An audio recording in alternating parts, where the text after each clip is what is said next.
Buenos días, mi nombre es Carla Reina de la Garza, soy residente de tercer año del Departamento de Imagen del Hospital Universitario y el día de hoy vamos a ver el tema de anatomía y patología del nervio craneal 5 y el 7, así como sus conexiones intra y extracraneales. Y mi maestro asesor para esta clase fue el doctor Mario Campos Coy. Bueno, como el contenido de la clase, como ya mencioné, vamos a empezar valorando la anatomía del nervio trigémino. Posteriormente vamos a ver la patología de este nervio, después la anatomía del nervio facial y su patología. Entonces, hablando de la anatomía del nervio trigémino, pues tenemos que es un nervio que se considera como el par craneal más grande de los 12 y tiene una composición mixta, teniendo fibras tanto sensitivas conductivas como motoras somáticas. Es básicamente responsable de toda la inervación sensitiva de la cara, dolor, temperatura, tacto, propiocepción, junto con la función motora de la masticación. Cuenta con 3 núcleos sensitivos y un núcleo motor.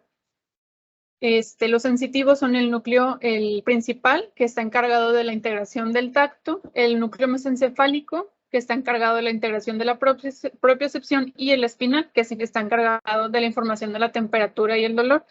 Estos núcleos se encuentran a nivel del tallo cerebral, siendo el mesencefálico el más superior, posteriormente el principal y ya más inferior el núcleo espinal. Incluso pasa por el puente, el bulbo, y termina en el segmento más superior de la médula espinal a nivel cervical. Entonces hay patologías a nivel cervical que nos podrían causar síntomas o clínicas específicamente del nervio trigémino, y es por esta causa.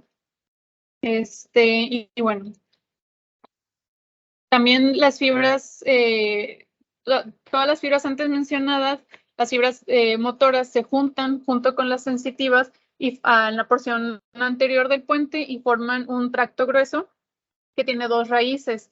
Una lateral que es más gruesa y es la que tiene la información sensitiva, y una medial que es más delgada y tiene la información motora. Y esta es la única porción intraxial del nervio trigémino. Fuera de eso ya ocurre el origen aparte a nivel del puente y todos los principales, que es el trigémino talámico anterior y el trigémino talámico posterior. Porción pequeña inicial que tiene a nivel del puente. También contamos con la raíz y el ganglio trigeminal. La raíz del nervio trigeminal, aquí como podemos ver en esta imagen de resonancia ponderada en T2 pesado, y de ahí se extiende anteriormente hacia el cabum de Meckel, que es un espacio aracnoideo que contiene líquido cefalorraquídeo, y ahí es donde se encuentra el ganglio trigeminal. A partir de este ganglio que podemos ver aquí en este esquema, el nervio trigémino se va a dividir en sus 3 ramas. En esta pequeña porción cisternal, el nervio trigémino se encuentra en contacto con múltiples estructuras vasculares que pueden en cierto punto presentar contacto con el nervio trigeminal y causar patología, como son las compresiones neurovasculares, que vamos a ver más adelante. También es importante mencionar que a nivel de la cisterna prepontina, el nervio trigémino va a tener un aspecto fascicular. No se va a ver como una sola rama, sino se van a ver como múltiples, como se puede ver aquí. Y a diferencia de todos los otros nervios de los pares craneales, este va a ser el de mayor tamaño y el más grueso, y se puede valorar de una manera un poco más completa. Generalmente los nervios, como ya sabemos aquí, los valoramos en secuencias de T2 pesados, y incluso así no todos los nervios de los pares craneales son valorables, pero el trigémino sí lo es porque tiene un tamaño un poquito más significativo. Y bueno, ya hablando de las divisiones, pues ya las conocemos, son la división oftálmica maxilar, que estas van a pasar en la pared lateral del seno cavernoso inferior al primer par craneal, y también la rama mandibular, que esta va a transcurrir de manera inferior. Entonces aquí tenemos la raíz, el ganglio, la rama oftálmica, la maxilar, y la mandibular que se va inferiormente. Hablando de la rama oftálmica, esta abandona el cráneo a través de la fisura orbitaria superior y de ahí va a dar múltiples ramas como son el nervio frontal, que posteriormente se va a dividir en el nervio supratroclear y en el orbitario, que podemos ver aquí en este esquema. Tenemos el nervio frontal aquí y sus dos divisiones. También vamos a tener el nervio lagrimal, este que se encuentra aquí, y el nervio nasociliar, que se encuentra aquí. Este nervio nasociliar va a dar un ramo comunicante con el ganglio ciliar, también va a dar los nervios ciliares largos y cortos, el nervio etmoidal, el nervio tanto el anterior como el posterior y el nervio intratroclear. La distribución del nervio oftálmico va a abarcar el globo ocular, la conjuntiva, párpados, región frontal y la piel de la nariz y de la mucosa nasocinosal, así como va a dar también inervación vegetativa para las glándulas lagrimales. En cuanto al nervio maxilar, este abandona el cráneo a través del agujero redondo y cruza la fosa pterigopalatina. Posteriormente se va a introducir a la órbita por la fisura orbitaria inferior y sale a la superficie de la cara a través del foramen infraorbitario que podemos ver aquí. Okay, entonces tenemos la raíz, el ganglio, la que sería la rama oftálmica. Aquí tenemos la maxilar. Sería aquí el agujero redondo en este círculo que nos está haciendo la representación y posteriormente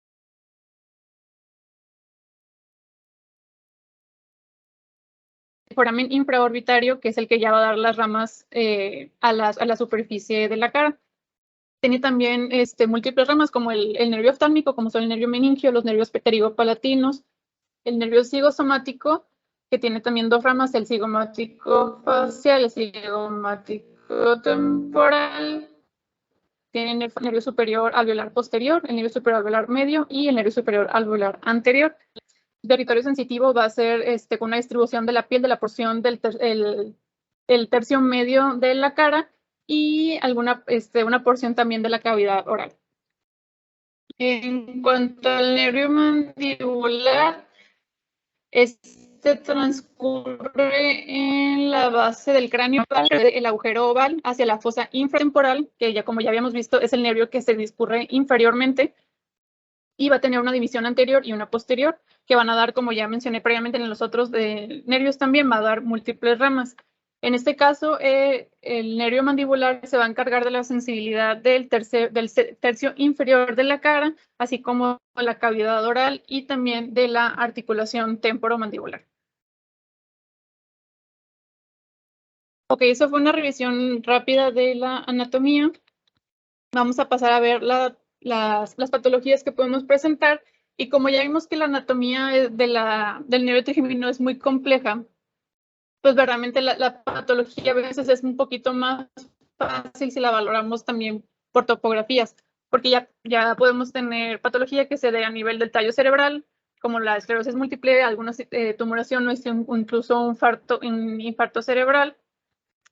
Puede ser en su nivel cisternal, que puede ser las compresiones neurovasculares, como ya las había mencionado, a nivel del K1 de Meckel y también a nivel extracraneal. Entonces, ese va a ser más o menos el sistema en el que los vamos a revisar. Vamos a empezar con la esclerosis múltiple. Pues ya es una patología que ya hemos valorado nosotros en otras clases sobre patología encefálica, pero pues ya sabemos que son lesiones desmielinizantes que también se pueden dar en el tallo cerebral o incluso en la médula espinal y pues que nos pueden afectar cualquiera de los tres núcleos del nervio trigémino y también puede afectar incluso los tractos que ya había mencionado, los que se van hacia los tálamos. Bueno, en esta patología pues sabemos que se caracteriza por la presencia de lesiones hiperintensas que vamos a valorar de una manera más completa en una secuencia de Flair. Y pues su morfología es típicamente ovoidea, que se distribuye de manera perpendicular en el cuerpo calloso o yuxtacortical, perdón. Sin embargo, pues también podemos observar lesiones a nivel del tallo que van a dar pauta para valorar cuál es la clínica que nos puede presentar el paciente. El diagnóstico certero, como ya sabemos, de una esclerosis múltiple se va a dar por los criterios de McDonald, que son basados en la clínica, en la imagen y en los laboratorios de líquido cefalorraquídeo. Como ya mencioné, pues la valoración por imagen se hace a través de una resonancia, consecuencias de FLAIR. Aquí generalmente hacemos en los pacientes que hay sospecha de esclerosis múltiple, hacemos un FLAIR cubo para valorar completamente con una mayor cantidad de cortes en esta secuencia, y vamos a poder ver las lesiones hiperintensas que las vamos a buscar, como ya mencioné, yuxtacorticales a nivel del pericallosas y también en el tallo cerebral. Aquí a nivel del puente, incluso mesencefálico, también podemos ver múltiples lesiones hiperintensas que pues ya nos hacen sospechar de esta patología. Otra patología que nos puede causar daño del nervio trigemino a nivel de sus núcleos son las tumoraciones.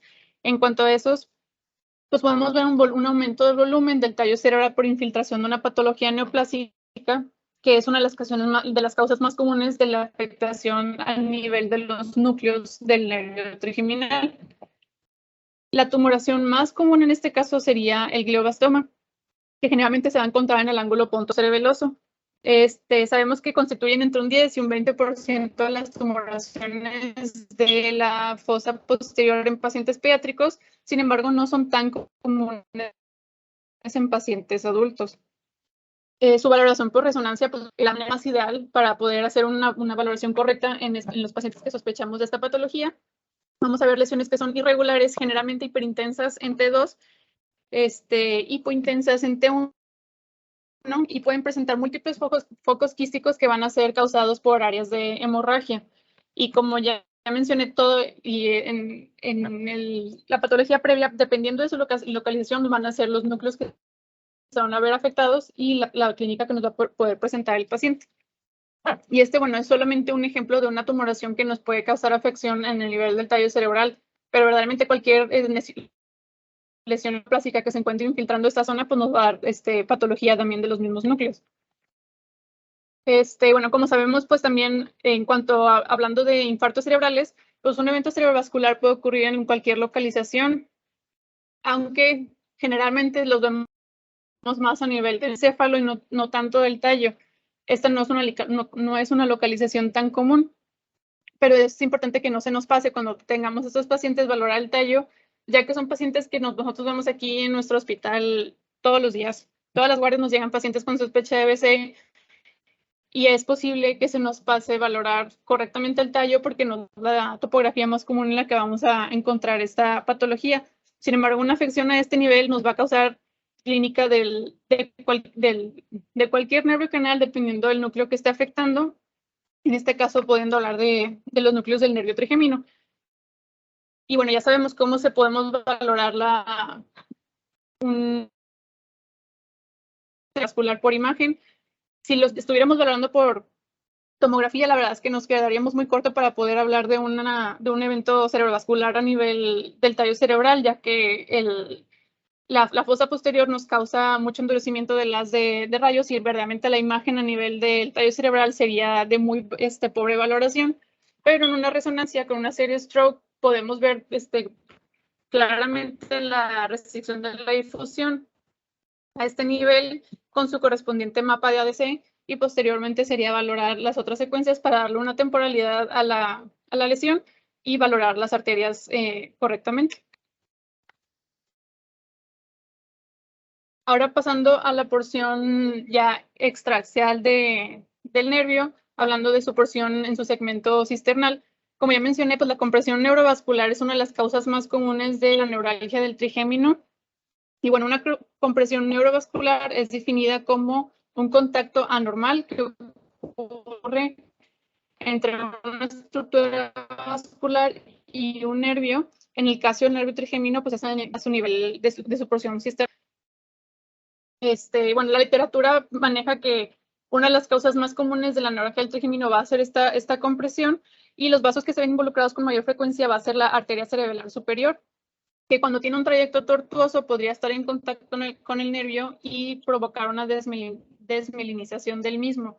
No es nada más que estén en contacto, es que causa una compresión y esa compresión va a causar la desmielinización. Cuando valoramos resonancias que nos las están pidiendo por otra causa, pero les hacemos una secuencia de fiesta, va a ser muy común que veamos estos contactos. Verdaderamente muchas veces van a ser hallazgos que vamos a ver en el momento y el paciente no va a tener ninguna clínica. Entonces, no solamente un contacto va a generar que el paciente tenga ya una patología de neuralgia de trigémino, tiene que ser un contacto muy estrecho que condicione esta desmielinización. Y bueno, otras patologías que también podrían causar una compresión sería un aneurisma en una arteria a este nivel o incluso malformaciones arteriovenosas o fístulas durales.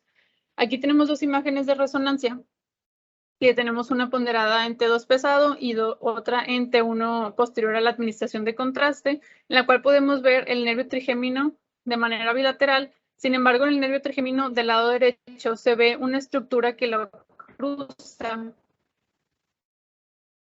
No sé si se ve bien, que está señalada con la flecha, esta estructura que lo cruza. Y posteriormente, en la secuencia contrastada, podemos ver que esa estructura tiene contraste, se ve hiperintensa con aumento de su señal, como veremos las estructuras vasculares, lo que nos confirma una compresión neurovascular a este nivel.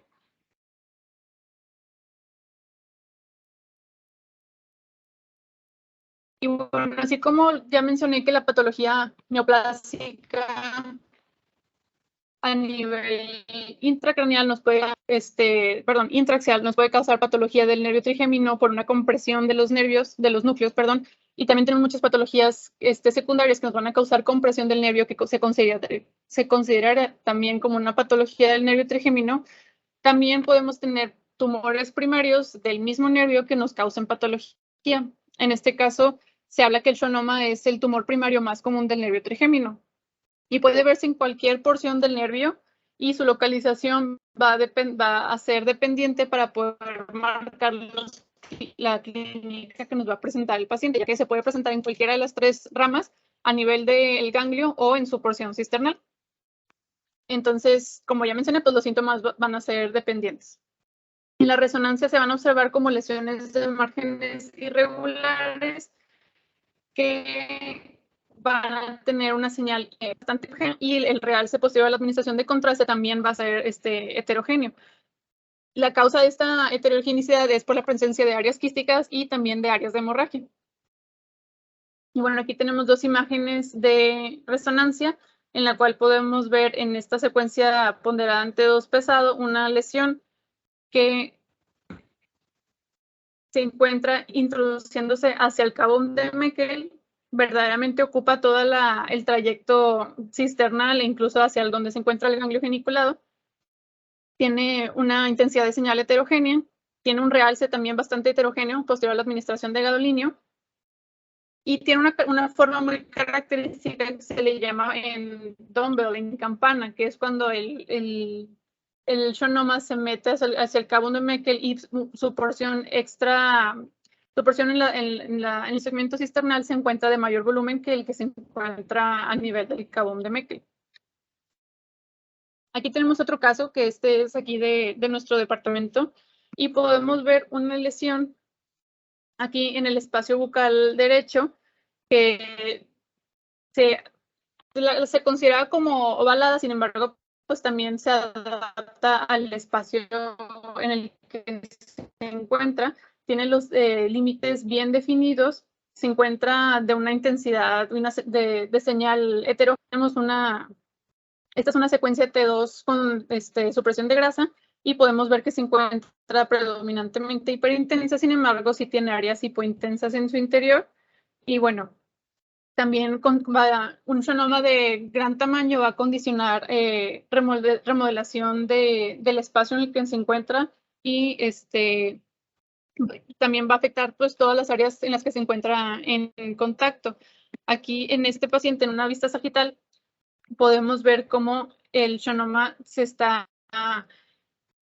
encuentra muy cerca del agujero esfenopalatino y se encuentra también ampliando al mismo. Sin embargo, no se introduce hacia la fosa esfenopalatina, pero podemos ver cómo claramente la lesión proviene desde una desde un origen intracraneal hacia extracraneal. Y bueno, como ya mencioné, aunque previamente vimos una tumoración primaria del nervio, que es la que está causando la patología, también podemos tener tumoraciones secundarias que se encuentren no en el nervio en sí, sino adyacentes y que vayan a causar compresión del mismo. Entre estas podemos tener el meningioma, y aunque son tumores que se pueden localizar en muchos lugares, como ya conocemos, cuando se encuentran en la fosa media pueden involucrarse los senos cavernosos y el cavum de Meckel, y esto va a condicionar una afección del nervio trigémino. Como ya sabemos, pues dependiendo de donde se encuentre el meningioma, es la patología, la clínica que nos va a presentar. En el caso de que se encuentre pues en esta zona, pues vamos a poder encontrar una clínica pendiente. Por resonancia ya sabemos cómo podemos valorarlas.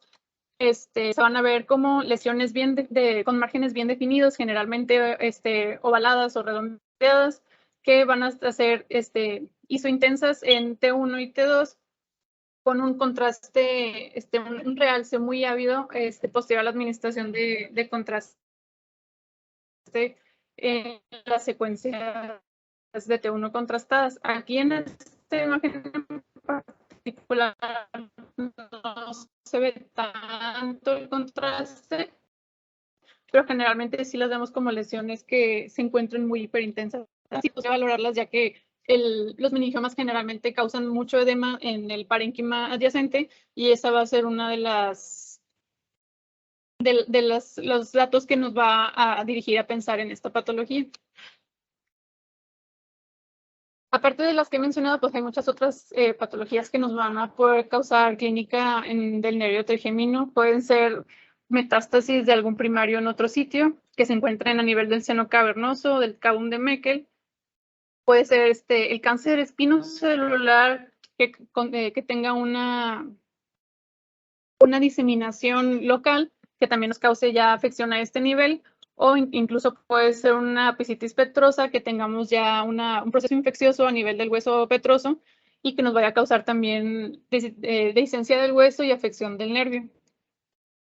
Un tema importante a tratar cuando estamos hablando de estas patologías es la diseminación perineural, ya que particularmente la podemos ver de manera muy frecuente en el nervio trigémino y en el nervio facial, que son los dos que vamos a valorar en la clase de hoy.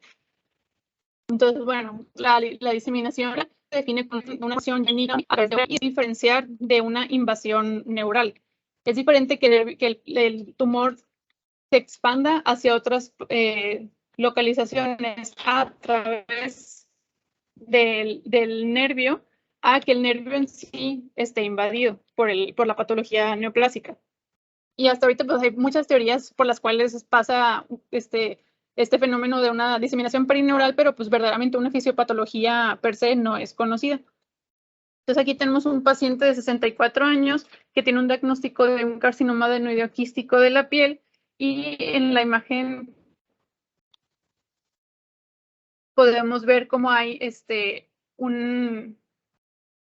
hay realce del nervio trigémino del lado derecho, hay ampliación del agujero oval, y estos son datos que a nosotros nos van a llevar a pensar en esta patología. Aquí tenemos un caso que es de nuestro hospital, en el cual tenemos una tomografía en reconstrucción coronal. La primera imagen la tenemos en un mono de 40 y la segunda está en ventana ósea, para que nosotros también tomemos en cuenta que no siempre se necesita una resonancia contrastada para valorar esta patología, aunque sí la resonancia va a ser la mejor forma en la que nosotros vamos a poder ver verdaderamente la extensión a través del nervio, por un realce del contraste. En una tomografía, aunque sea simplemente con ver una remodelación ósea vamos a poder sospechar de esta diseminación perineural. Aquí en la ventana ósea podemos ver cómo el agujero oval del lado derecho se encuentra mucho más ampliado que el del lado izquierdo. Eso ya para nosotros siempre va a ser una sospecha de que haya afección del nervio y que tengamos una diseminación perineural, hacia intracraneal en estos pacientes. En este caso, pues también en la tomografía contrastada, en la secuencia, en la ventana de tejidos blandos, perdón, podemos ver la tumoración a nivel de la parótida y podemos ver también lesión a nivel intracraneal. Y posteriormente una valoración con una resonancia nos podría dar un poquito más de detalle para tener una valoración más íntegra del nervio en sí, el cual no se alcanza a ver bien por la tomografía. Sin embargo, nada más con todos los hallazgos indirectos sabemos que hay ya diseminación perineural. Y bueno, aquí tenemos otro ejemplo. Este es un paciente con un diagnóstico también de un carcinoma adenoideo quístico, en este caso de una glándula submandibular, en la cual este paciente ya tenía este diagnóstico previo y la tumoración había sido resecada. Sin embargo, se presentó nuevamente con con clínica del nervio trigémino y se realizaron valoración por resonancia, en la cual se puede ver cómo hay recidiva o recurrencia de esa tumoración a nivel de la glándula submandibular derecha. La verdad es que estas imágenes no tienen la mejor resolución, pero sí se alcanza a ver cómo se presenta realce posterior a la administración de contraste en el lado derecho, el cual no presenta en el lado izquierdo. Más superior podemos ver cómo ese realce se exteriormente a través del nervio lingular derecho y hacia el nervio mandibular, el cual pues, viaja entre el músculo pterigoideo medial y la mandíbula. Lo podemos ver también aquí en el nervio alveolar inferior, lo cual no se ve en el lado contralateral. Podemos ver también aquí en esta imagen en axial cómo hay un borramiento de la grasa. En comparación al lado contralateral podemos ver la grasa hiperintensa como normalmente la vemos y en este lado derecho no se encuentra. Y posteriormente aquí también en la imagen, en una imagen en coronal, podemos ver cómo ya hay denervación del músculo miloioideo derecho en comparación con el izquierdo, que se encuentra de su volumen normal, en cambio el derecho se encuentra con un tamaño bastante disminuido, pues que habla de la denervación a este nivel. Y bueno, en esta imagen podemos ver el trayecto que se insinúa hacia el agujero oval, que nos habla de esta diseminación perineural. Finalmente, la resonancia es fundamental en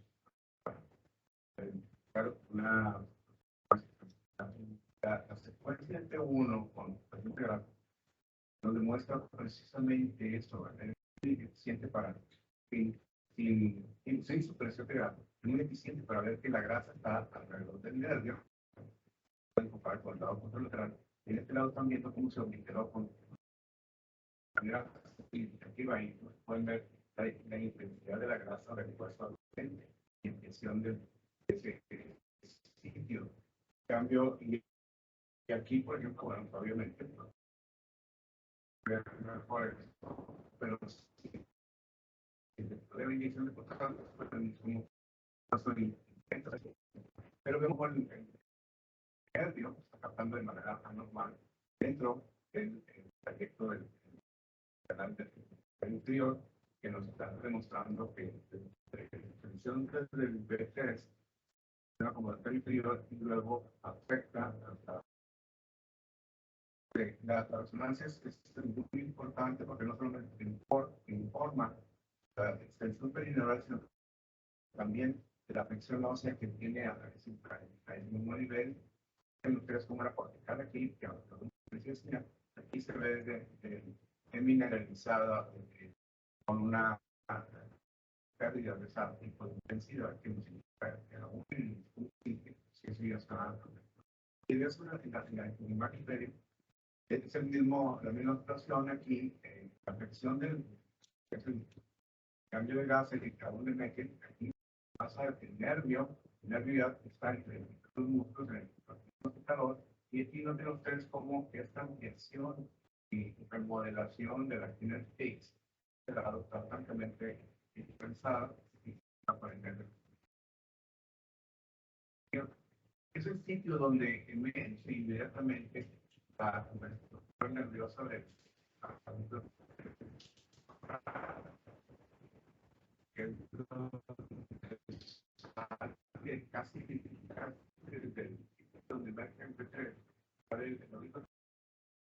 el audífono que pueda, se continúa entre los dos, luego está bueno y es donde se encuentra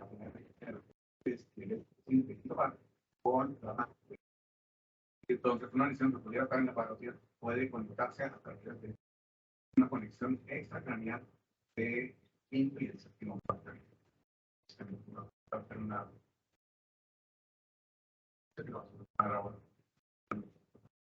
Muchas gracias. Y bueno, ahora vamos a hablar del nervio facial. El nervio facial pues también tiene una composición mixta, al igual que el trigémino, que va a tener tres núcleos, uno motor, uno parasimpático y uno sensitivo. Verdaderamente se habla que el nervio facial se divide en dos porciones, el nervio facial per se, que es el que tiene la función motora, y el nervio intermedio, que va a tener las fibras sensitivas y parasimpáticas. Las fibras motoras se van a originar de los giros pre- y postcentrales y van a viajar a través del brazo posterior de la cápsula interna hacia el puente, donde la mayoría de las fibras que van a inervar la frente van a cruzar la línea media hacia el núcleo contralateral, aunque algunas fibras van a llegar directamente hacia el núcleo ipsilateral. Por eso, cuando tenemos una paciente con una parálisis facial, valorar la presencia o la ausencia de la afección de los músculos de la frente son los que nos van a dar la pauta para decir si ya estamos hablando ante una afección central o una afección a nivel periférico. El núcleo motor pues, se va a encontrar en la porción más inferior del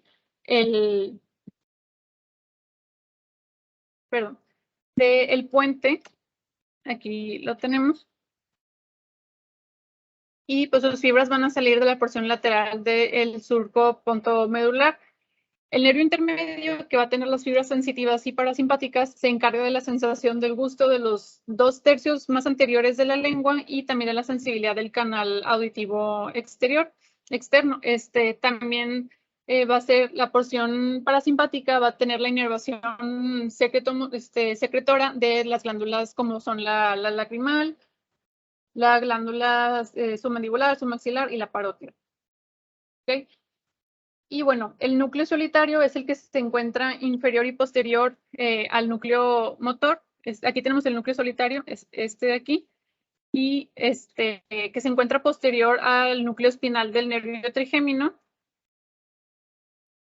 Y ahí es donde van a llegar las fibras del nervio intermedio y el núcleo salivar superior, que es el que se encuentra aquí en verde, es donde van a llegar las fibras parasimpáticas. A este nervio también la valoramos una raíz y un segmento cisternal. La raíz se encuentra en el ángulo pontocerebeloso, tanto de la porción motora como del nervio intermedio, y van a abandonar el tallo en la porción dorsal del puente a nivel del ángulo pontocerebeloso. Van a viajar anterolateralmente hacia el poro acústico y el canal auditivo interno anterior al nervio vestíbulo coclear. A este nivel es donde el nervio intermedio se va a unir al nervio facial. Y bueno, el nervio facial se encuentra separado del nervio coclear por la cresta falciforme y del nervio vestibular del superior por la barra de Bill, que son también aspectos que ya hemos valorado en clases previas, específicamente en la clase de Diego Mendoza en su clase de la anatomía del hueso temporal. Y bueno, pues al nervio de intermedio también se le conoce como el nervio de Wiersberg. Y aquí tenemos una imagen ponderada en T2 en la cual podemos ver la salida del nervio facial a nivel del ángulo pontocerebeloso y cómo se introduce hacia el canal auditivo interno. Como ya mencionó el doctor, tenemos conexiones intra y extracraneales del quinto y el séptimo par. Y aquí tenemos un esquema en donde podemos ver cómo se encuentran ejemplificadas estas dos conexiones que nos pueden dar patología, pueden provocar, como ya mencionó el doctor, que una patología que la tengamos en el nervio trigémino se extienda hacia el nervio facial y viceversa. Entonces, su conexión intracraneal se encuentra a través del nervio petroso superficial. Aquí tenemos el ganglio pterigopalatino que se origina del nervio maxilar y podemos ver cómo ese nervio petroso superficial mayor se discurre de una manera posterior hacia el ganglio geniculado, que es parte de la anatomía del nervio facial. Esto se encuentra a un nivel intracraneal. En cuanto a la conexión extracraneal, esta ocurre a través del nervio de la cuerda del tímpano, el cual se discurre desde el nervio lingual, que sale del nervio trigémino superior y lateral hacia el nervio facial. Entonces aquí tenemos las dos conexiones que nos pueden dar la patología. Como ya mencionó el doctor, pues el nervio cuerda del tímpano pues es la que nos puede causar como una patología de la rama mandibular del trigémino se pase a través de este nervio hacia el nervio facial también.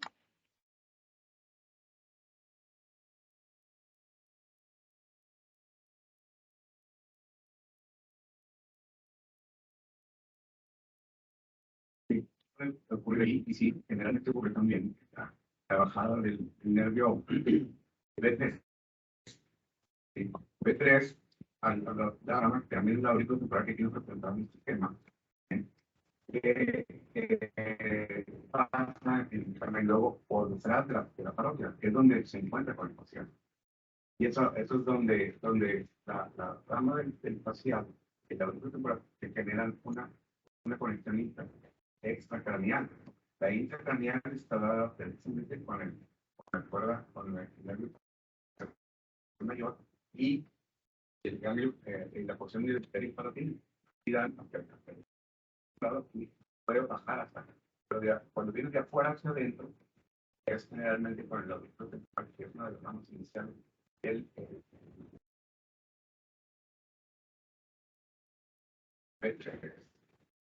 Okay.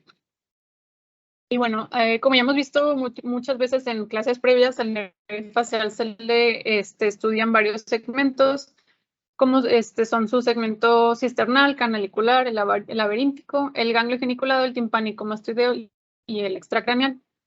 Ya las hemos valorado a detalle en las clases, tanto la de Diego Mendoza, en la clase de anatomía del hueso temporal y en la clase de la doctora Natalia en la patología de oído que no te puedes perder. Entonces, ya hemos valorado múltiples veces esto. Aquí tenemos un esquema en el cual podemos valorar todo el trayecto del nervio facial con algunas de sus ramas y sus conexiones. Aquí nuevamente tenemos el nervio de la cuerda del tímpano y el nervio petrosuperficial que se va hacia el ganglio pterigopalatino. Aquí tenemos otro esquema en el cual también nos ejemplifica la porción ósea que se encuentra rodeando al nervio en a cada uno de sus niveles. Aquí tenemos el poro acústico, el canal auditivo interno. Aquí tenemos donde se encuentra el ganglio geniculado, el canal del nervio facial, perdón, y cómo continúa inferiormente hasta el agujero, el foramen estilomastoideo, que es por donde sale el nervio facial hacia su porción extracraneal. Y bueno, posteriormente, aquí vamos a valorar algunos de sus segmentos. Se encuentra aquí a nivel del canal auditivo interno. Aquí tenemos una secuencia de resonancia. Y en las que siguen son imágenes de tomografía en ventana ósea con un aumento de su tamaño para poder valorar mejor. Y tenemos el segmento laberíntico, aquí en esta porción, el segmento timpánico, esta imagen densa que se ve recta, y el segmento mastoideo. Posteriormente tenemos el agujero estilomastoideo por donde ocurre ya el abandono del nervio y tendríamos la porción extracraneal del nervio facial. Entonces, ya hablando de la patología, en este caso vamos a hacer una valoración por este tipo de patología que podemos tener. Tenemos las infecciosas, las vasculares, las traumáticas y las neoplásicas, que son muy similares a las que valoramos en el nervio trigémino. Iniciando con la parálisis facial, es una patología que es de origen idiopático muy comúnmente, pero también se puede dar por afección por el virus de herpes, en el cual pues, se le daría el término de un síndrome de Ramsay-Hunt. Y bueno, la parálisis facial por el síndrome de Ramsay-Hunt puede verse acompañada también de, aparte de la parálisis facial y del rash que ya nos hemos acompañado de un síndrome por virus de herpes, también puede tener tinnitus, puede tener hipoacusia, vértigo, náuseas e incluso vómitos, porque también puede tener afectación de otros nervios craneales, a diferencia de la parálisis de Bell, que generalmente se encuentra nada más una afección del nervio facial. Y también una diferencia que podemos encontrar entre la parálisis por Ramsay-Hunt en comparación con la de Bell es que la de Bell tiende a tener un curso más leve y con una remisión espontánea que generalmente es una recuperación completa. Sin embargo, en pacientes con Ramsay-Hunt sí se requiere un tratamiento incluso con antivirales, con esteroides, y no siempre se va a tener una recuperación completa, y el curso tiende a ser con una parálisis, con una sintomatología más, pues significativamente más intensa. Aquí tenemos un caso de un paciente de aquí de nuestro centro, en el cual se puede ver una asimetría del nervio facial en el cual en el lado izquierdo se ve un realce del segmento laberíntico y del ganglio feniculado, e incluso una parte de la porción del segmento timpánico. También, bueno, aquí lo podemos ver por esta área de realce, que verdaderamente un realce del nervio siempre nos va a hablar de patología. Y aquí tenemos una construcción coronal en la cual podemos ver de la misma manera el mismo realce a nivel del lado izquierdo, el cual no se presenta en el lado derecho, y pues ya nos habla de esta patología. Tenemos también un corte de tomografía de este mismo paciente en el cual se puede ver cómo hay un aumento de tamaño de la porción ósea en la que se encuentra el segmento timpánico en comparación con el contralateral. Verdaderamente es un aumento muy discreto, se tiene que valorar de manera bastante intencionada e incluso hacer tomas de medidas, pero sí se alcanza a ver cómo de este lado el canal del nervio facial se encuentra más amplio que del lado derecho. Y bueno, la otra patología que nos puede causar afección del nervio facial es la otitis aguda. La otitis aguda pues, es una infección que muy comúnmente se ve en la consulta incluso diaria de médicos generales o de médicos pediatras, y no siempre va a ser requerida una valoración por imagen para tratar o abordar esta patología. Sin embargo, cuando ya es una patología que tiene un proceso un poco más desarrollado en el cual la infección llega a tener una afectación ósea, podemos llegar a tener osteomielitis o puede haber una dehiscencia del canal del nervio facial. En este caso, pues ya el paciente va a tener sintomatología también del nervio facial y se va a presentar en muchos casos como una parálisis. Generalmente esto va a ocurrir a nivel del segmento timpánico, que es el que se encuentra en mayor contacto con el oído medio para tener esa extensión de esta patología infecciosa. Aunque bueno, también un proceso infeccioso a nivel de la porción mastoidea del hueso temporal también nos va a causar una patología a nivel del nervio facial si hay una extensión pues de este proceso infeccioso. En este caso lo que veríamos sería una parálisis facial periférica, en la cual sí presentaríamos, el paciente tendría un involucro de los músculos de la frente en comparación de una parálisis central, en la cual se verían respetados los músculos de la frente, que siempre que tengamos un paciente con una parálisis facial, lo primero que se tiene que hacer es valorar si es de origen central o periférico. Y bueno, aquí tenemos dos imágenes, una imagen de tomografía en ventana ósea y una imagen de resonancia en secuencia T1 posterior a la administración de contraste. Este era un paciente pediátrico que había presentado una infección de otitis media que se había resuelto, y posteriormente inició con un aumento de volumen retroauricular que se le realizó una valoración y ya se consideró que tenía una complicación de una otitis con una mastoiditis. se le realizó una tomografía inicialmente en la cual se ve ocupación de las celillas mastoideas por material con densidad de tejidos blandos. Incluso se ven áreas que podrían tener dehiscencia. Y posteriormente se le valoró con la resonancia contrastada, en la cual se ve francamente un aumento de su intensidad en base a un realce posterior a la administración de gadolinio, que está tanto a nivel de tejidos blandos y de piel como de la porción mastoidea del hueso temporal. Esta se extiende hacia la porción petrosa y podemos hablar ya de que tiene una afección a nivel del canal del nervio facial, lo que nos estaría causando los síntomas de la parálisis. También continuando hablando de la otitis, una otitis crónica también nos puede causar una enfermedad del nervio facial.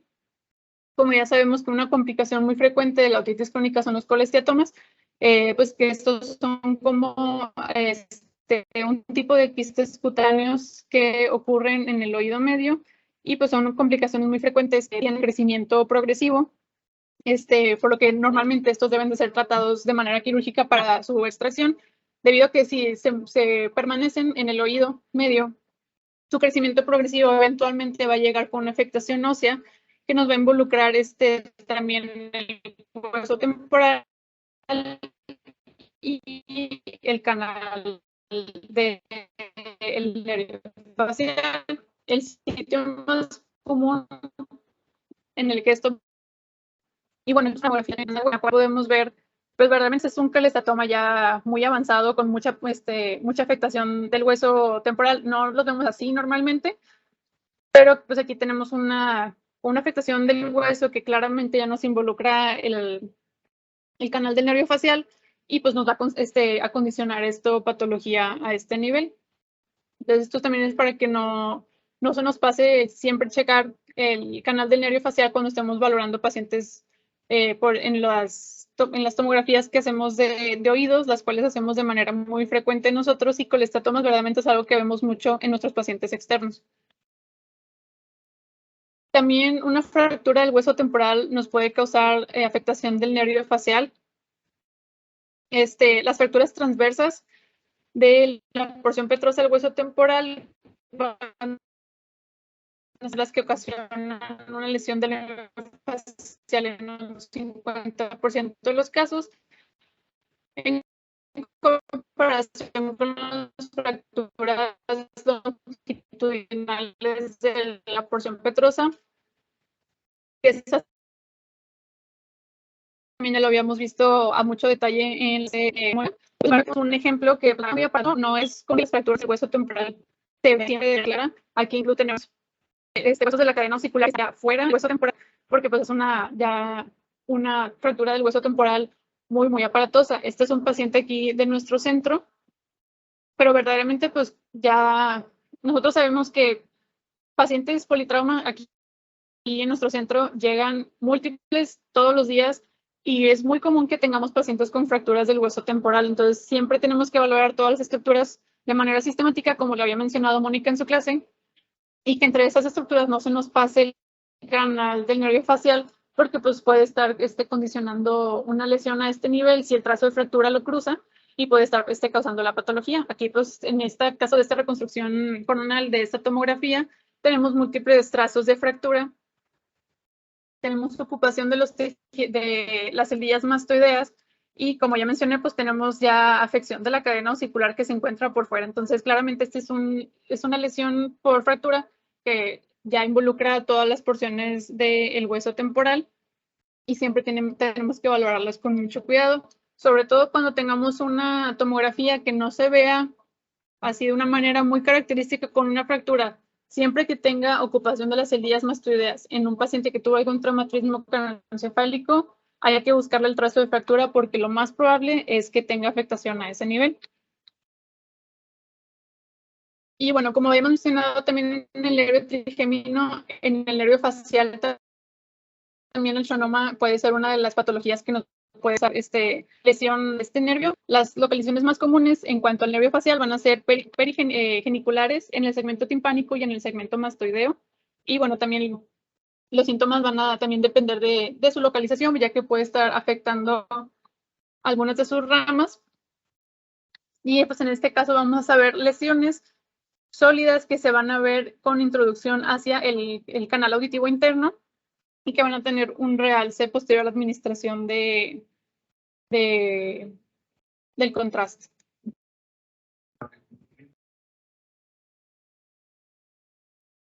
Puede llegar a tener algo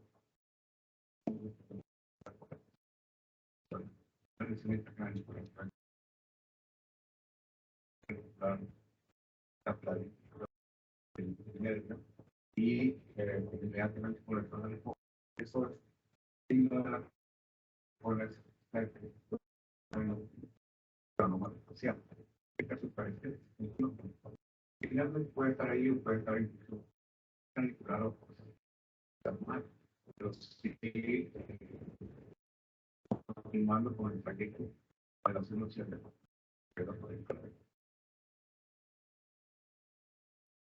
Otra patología que nos puede causar una afección del nervio facial son los hemangiomas. Estos son tumores que son altamente vasculares, que son benignos y pueden ocasionar síntomas por compresión.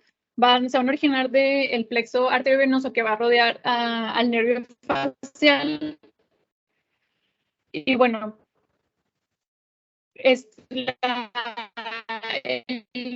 los hemangiomas causan afección tanto por la compresión del nervio facial, porque hay un robo es una ventana ósea a nivel del hueso temporal y una resonancia magnética en T1 posterior a la administración de contraste. Y en la porción del ataque, pues, generalmente vamos a ver una área en la cual va a haber una mineralización de los hemangiomas que se encuentran con áreas de calcificación, y esto va a ser algo que nos va a ayudar a diferenciarlos de los schwannomas, ya que los schwannomas los vamos a ver como lesiones completamente sólidas, que incluso, que, como dijo el doctor, pueden remodelar las estructuras óseas, y en cambio los hemangiomas van a tener un aspecto más heterogéneo que de lesión de tejidos blandos. Y bueno, por la resonancia se van a ver también como lesiones heterogéneas que van a tener una captación muy ávida al posterior a la administración del contraste, ya que estamos hablando de una lesión vascular.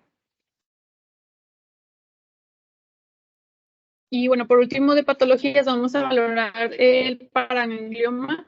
Estos son tumores que son altamente vascularizados y son originados del tejido paraganglionar, que se puede encontrar a nivel de la bifurcación de la carótida, en el foramen yugular, a nivel del nervio vago o del plexo timpánico. Pueden ser esporádicos, se pueden también encontrar asociados a síndromes, como son el síndrome de las neoplasias endócrinas múltiples tipo 2, el de von Hippel-Lindau y también el de neurofibromatosis tipo 1. Son tumores que, como ya mencioné, son altamente vascularizados y localmente son muy invasivos, y presentan los pacientes un tinnitus pulsátil y una pérdida de la audición. En estos casos, generalmente se utiliza tanto la tomografía, para la resonancia, como para realizar una valoración completa, porque por la tomografía vamos a valorar la afección ósea y por la resonancia vamos a valorar una extensión del tumor, que es muy necesaria para poder realizar una valoración prequirúrgica como debe de ser. Y en la valoración de la tomografía, pues vamos a ver las salidas que ya condicionan remodelación ósea y que se van a ver incluso con una infiltración de las celdillas mastoideas. Y bueno, en la resonancia van a tener una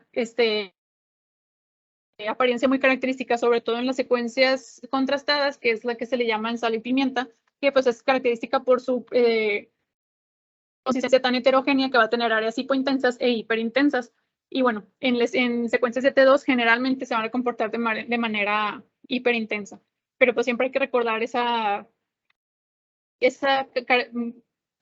apariencia tan característica de sal y pimienta en secuencias contrastadas, ya que generalmente los pacientes van a llegar por una lesión a nivel del nervio facial o en zonas adyacentes, y generalmente los diagnósticos diferenciales que se realizan son tanto lesiones tumorales como el schwannoma, hemangiomas o los paragangliomas, y las apariencias tanto por imagen como las que vamos a poder tener escritas por la clínica con las que nos mandan los médicos tratantes son las que nos van a ayudar a diferenciar uno de otro. Y aquí tenemos un caso de un paciente de nuestro centro, en el cual pues, se observa a nivel del canal auditivo externo, perdón, esta lesión de tejidos blandos. Sí, perdón, está a nivel de mesotímpano. Aquí la tenemos en una imagen en axial. Es una lesión que tiene los márgenes bien definidos, es de tejidos, o sea, de tejidos blandos, es de composición sólida. Y ya posteriormente, en la valoración con la resonancia, pues podemos ver esta imagen que se encuentra asimétrica con el lado contralateral, que es de intensidad intermedia. Y posteriormente a la administración de contraste, pues tiene también realce posterior a este contraste. Y esta es una manera característica de poder valorarlo. Verdaderamente está muy pequeño para poder decir su imagen típica de sal y pimienta. Es una lesión bastante pequeña, pero pues siempre en este caso de estos pacientes es muy importante valorar de manera contralateral, porque a veces los cambios son muy sutiles y una valoración contralateral nos va a ayudar a identificar las cosas que podrían ser anormales.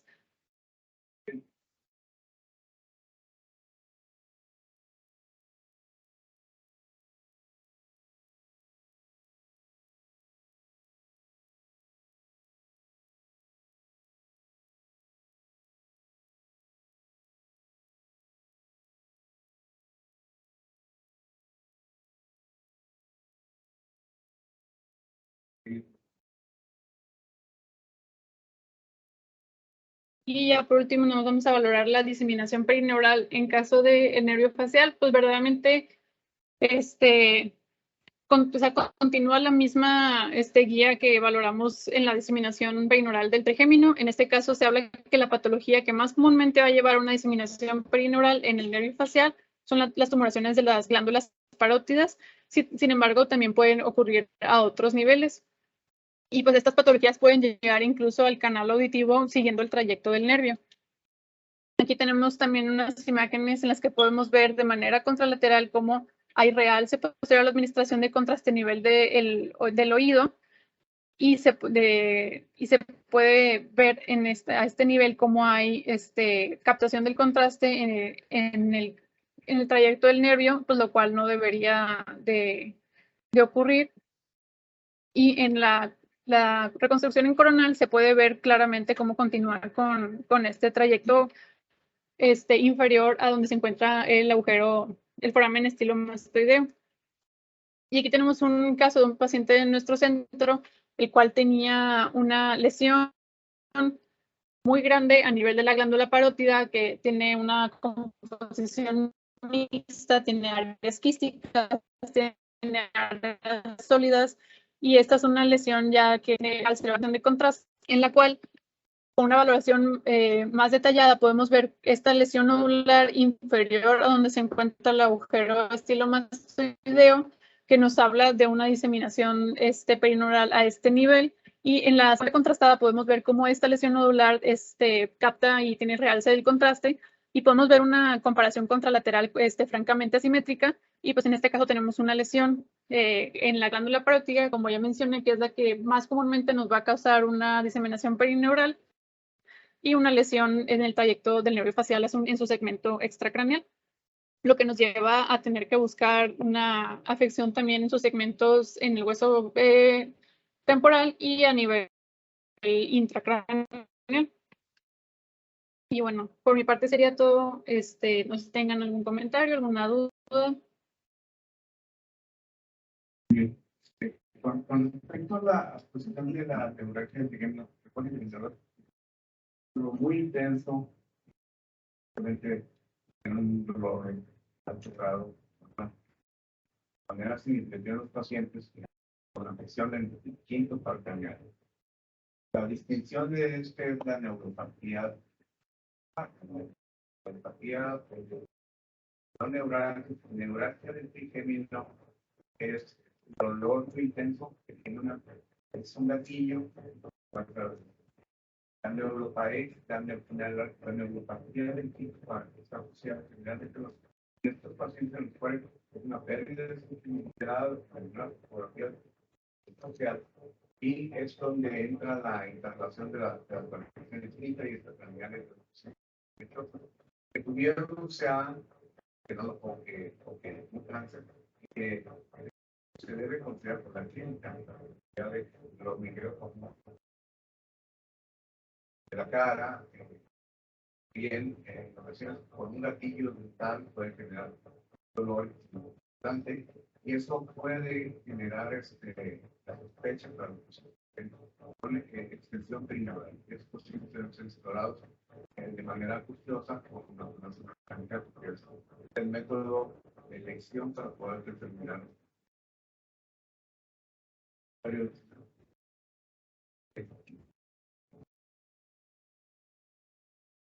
Como mencionó Carla, en tres casos se puso la diseminación perineural, sobre todo vamos a encontrarla en la mayoría de los casos en los que nos enfrentamos a un carcinoma de endometriosis. De dos casos, primero y luego el de parótida, me imagino que también era. Entonces, si tenemos un paciente con una adenoidosis estamos más que obligados, por otros casos, a buscar la diseminación perineural, que es el que mayormente la presenta. Obviamente, si no es el artístico, pues también hay que buscarlo en un espinocelular, etcétera. Y hay que ser sistemático siempre en nuestra exploración, incluso por tomografía. Vemos que la resonancia es que nos va a dar casi siempre lo definitivo muchas veces, pero por tomografía, incluso tomografía simple, siempre valorar sistemáticamente todos los agujeros por donde notamos en esta revisión anatómica que es donde pasan los nervios, o sea, tanto el oval como el redondo, como el del canal nervio tiroideo, como también el alveolar inferior. Y todo eso hay que notar que sea simétrico respecto al contralateral, en ventana de hueso, y que en ventana de tejidos blandos esté preservada la grasa, como es el doctor Campos. Mencionó el doctor en la resonancia en T1, pero también en tomografía la grasa se va a ver, va a estar muy bien.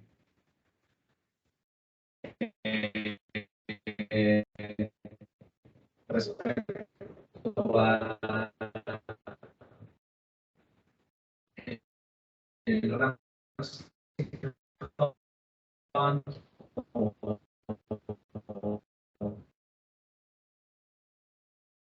tener la resonancia, como presentó Carla también, que va a presentar reales normal, fisiológicos. Entonces hay que también comparar el vínculo de un lado con el otro y no confundirlo porque ahí hubiera bueno. Entonces siempre valorarlo. Cuando hacemos resonancia de oído, es en la secuencia de FLAIR post-contraste. Se va a ver muy fino el realce, incluso uniforme, pero también en el SPGR de cerebro, post-contraste, ahí también se puede valorar. Y los